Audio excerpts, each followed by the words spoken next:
berapa? 35. Isi 3. Isi 3. Share. Oh, 35 ya? 34. Ini 3. Oh iya, 34.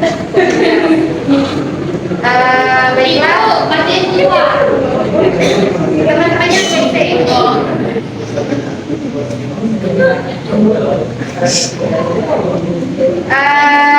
Di sini kita akan belajar hormat dan patuh kepada orang tua. Apa sih? Sekarang ibu nanya nih. Apa sih menurut kalian hormat dan patuh kepada orang tua tuh? Angkat tangannya yang mau ngomong, angkat tangannya. Silakan. Saya dia bu. Saya dia berarti bu karena waktu dengan silakan Pani.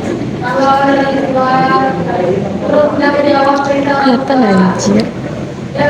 Udah. Orang tua. Oke. Itu ya. Jadi di sini mau nanya gini, siapa sih orang yang paling berjasa di hidup kita tuh? Orang tua. Ngomong katanya. Orang tua. Allah, Allah dan orang tua. Nah, Pak Ami juga pintar. Allah dan orang tua. Makasih ibu-ibu cantik. Terima kasih.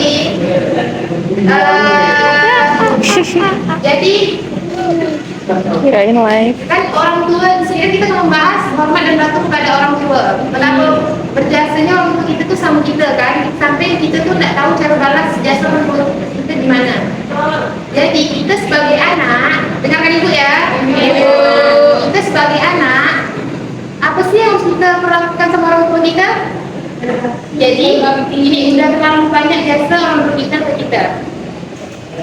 Jadi kita jangan mudah buat orang tua kita tuh untuk marah sama kita, karena itu juga perbuatan Ya, Masya Allah.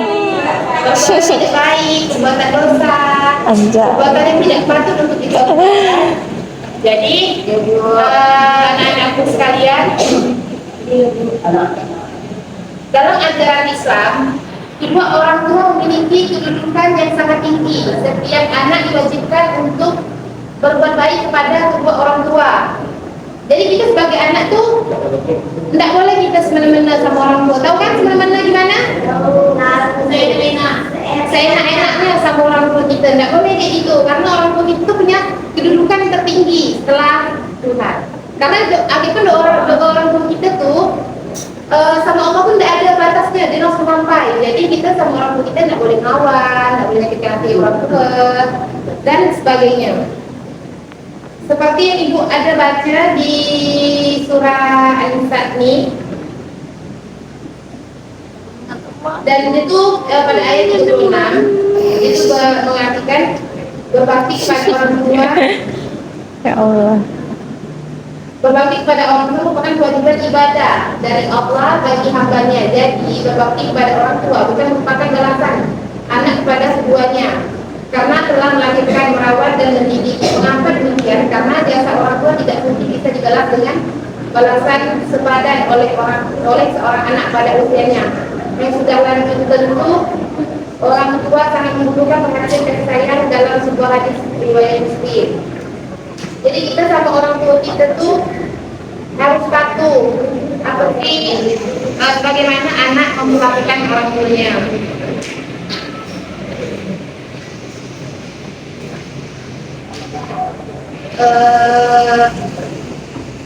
Terus di sini udah cukup belum penjelasan ibu tentang orang tua? Sedikit. Kurang. Jadi ada juga nih hadis Rasulullah, dia juga bilang celakalah, dia celaka, dia celaka. Lalu dia bertanya, siapakah yang celaka? Ya Rasulullah menjawab, barang siapa yang mendapati kedua orang tuanya, maksudnya itu kedua orang tuanya dalam usia yang sudah lanjut, atau salah satu dari kedua orang tuanya, tapi dia itu tidak berusaha untuk menyenangkan hati orang tuanya, maka tapi dia itu berusaha untuk berbakti sama orang tuanya, maka surga dia. Jadi bagi kita untuk anak-anak, Bantulah kepada orang tua kita. Siapa sini yang mau masuk surga? Angkat tangan. Saya. Berarti yang tak angkat tangan tak masuk surga ya. Astagfirullahaladzim. Ya, tapi kan pasti masuk surga. Cuci dulu di neraka. Bu, kalau pacaran masuk surga enggak? Siapa yang kalau pacaran masuk surga agak kecil di neraka.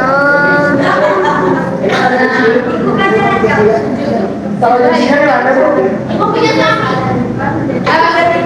Calon bilang bu yang belum nak.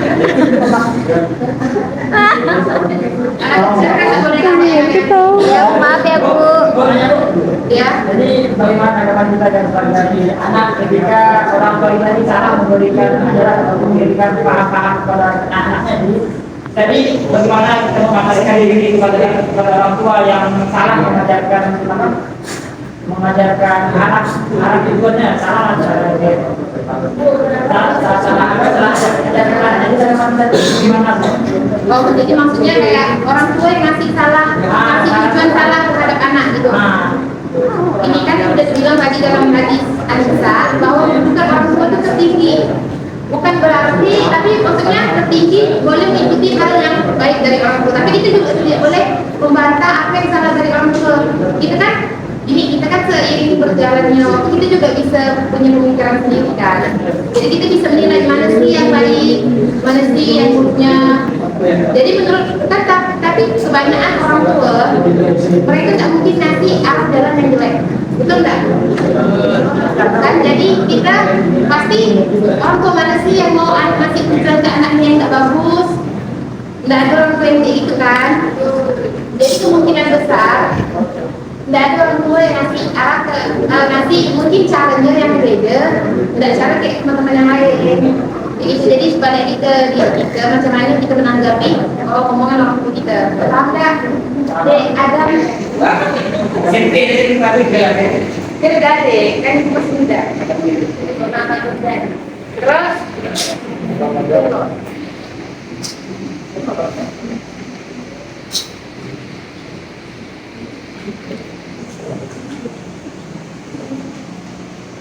di sini ibu mau ngasih itu.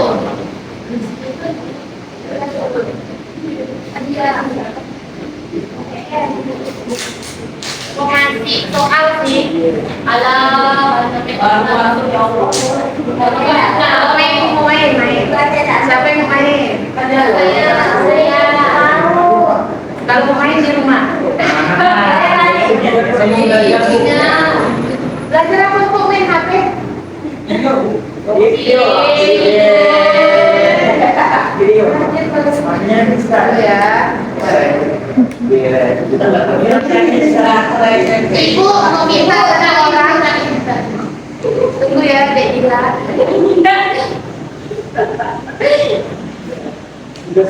Ibu mau minta satu orang untuk maju ke depan.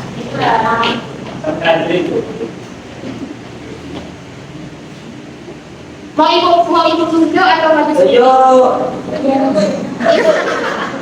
Oke, siap apa? Itu ya. Baik ya Bu.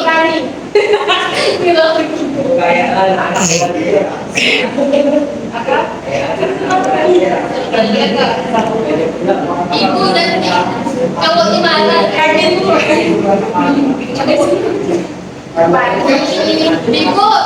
cowok di mana?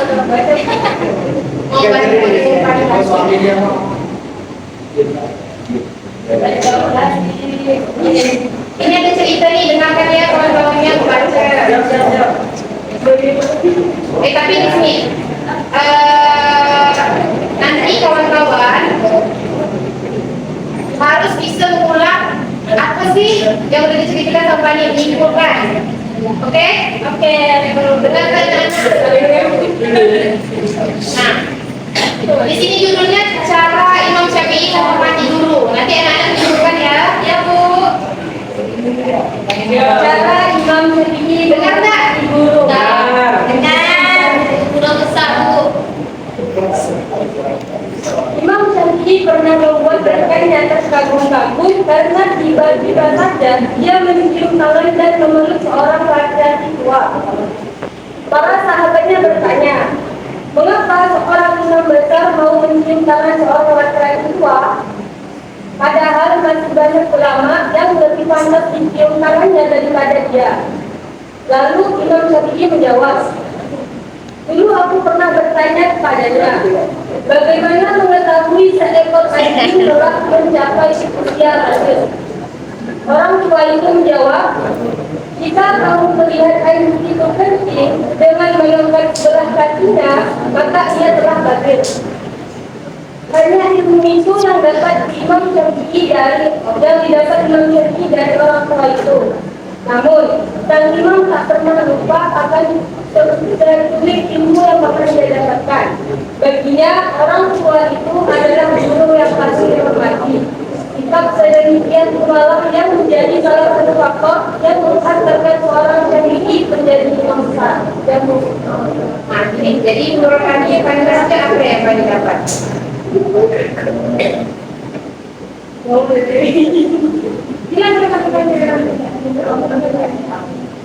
Jangan pernah meremehkan ilmu yang telah diberikan, sedikit apapun ilmu, yang namanya ilmu, apalagi tentang hormat kepada orang tua. Kasih tepukan.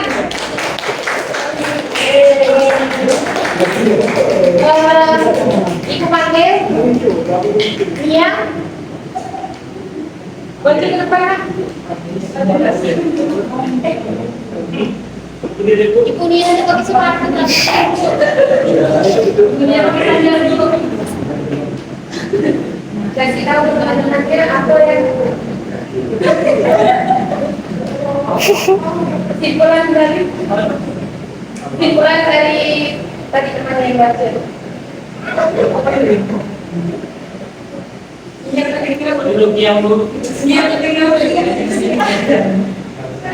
Jadi yang saya dengar tadi dari pembacaan teman-teman dari Fani. Oh iya, perkenalkan nama saya Sunyani. Dari kesimpulan yang bisa diambil dari kisah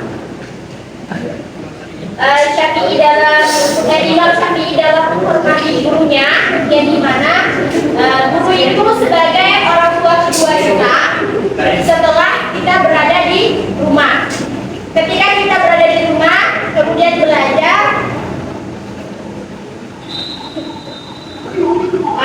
dan belajar untuk ilmu di sekolah, maka kita harus menghormati guru kita. Walaupun bagaimana guru kita menjelaskan panjang, lebar, dan tinggi sebagainya, maka kita harus hormati guru kita itu. Karena Dan kasih tepukan untuk temannya. Terima kasih anak-anak saya terus.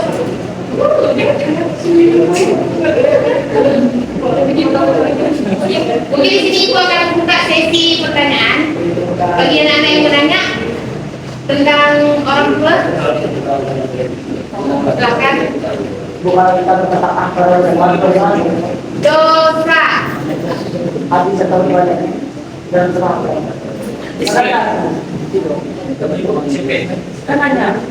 Kalau ada orang sudah dosa. Lagi Bu, kalau kalau sesuatu yang membuat orang punya sakit hati, itu dosa. Satu, nanya terus. Bu, kalau kita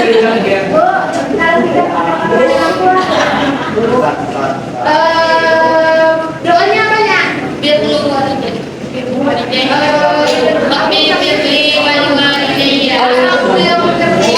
mari sama-sama doakan orang tuanya.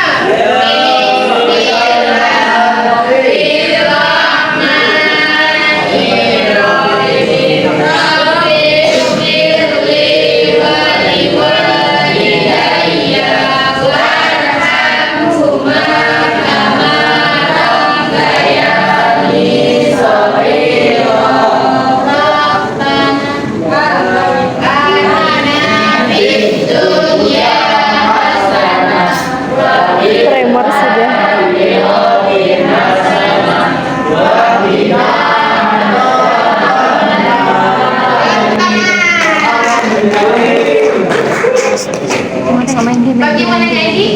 Ya. Sambung. Cara mengatasinya. Nggak usah 5 menit sih tadi. Kayak malas disuruh gitu ya. Kan ada jangan-jangan itu kamu ya.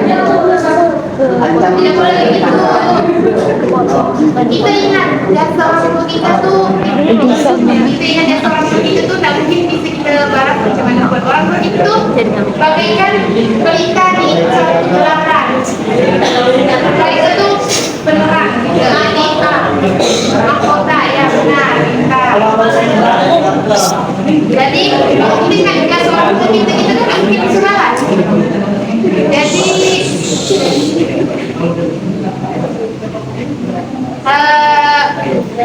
kita kan lagi bisa balas dari seorang tua kita kan.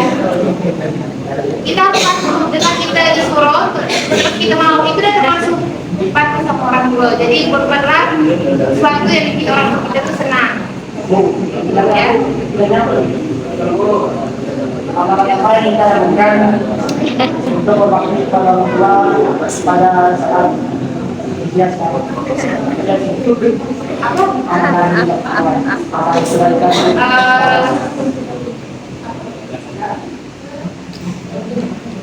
Amalan yang harus kita lakukan supaya kita bisa berbakti sama orang tua. Ya nggak gitu kan? Dapat diberikan semangat sedikit. Oh, kita nggak mungkin bisa. Kita nggak mungkin bisa. Kita nggak mungkin bisa balas puji orang tua kita. Terutama sama ibu. Oh iya. Terutama sama orang tua perempuan kita. Jadi cara kita untuk balas puji, gitu kan? Jadi untuk kita cara kita untuk balas puji, kita patuh, kita dengarkan orang tua kita mau membuat orang itu tidak sedih, kita termasuk. Jadi tidak perlu repot-repot nanti karena puji orang tua kita, karena kita tidak mungkin mampu untuk balas puji. Ada yang mau tanya lagi? Ya, kalau orang tua dah tidak ada, gimana kita ada? Sedih ya, pertanyaannya? Caranya? Ya, betul. Kita doakan orang tua kita, minta sama Allah dilapangkan kuburannya. Terus kita di dunia jangan enak-enak kayak pacaran, nggak boleh.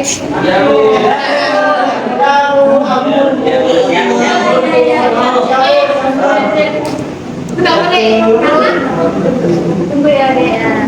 Karena tuh dosa kita tuh masih ditanggung sama orang tua kita, itu bisa jadi amal jariah itu amal yang bisa selesai. Kan barang siapa yang melakukan itu Tidak sesuai dengan materi.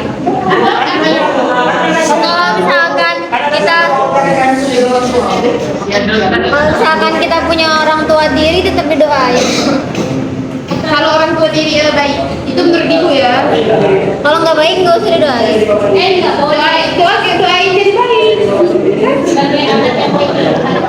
Kalau dia kan doa Allah tuh tidak mungkin tidak mengabulkan doa hambanya.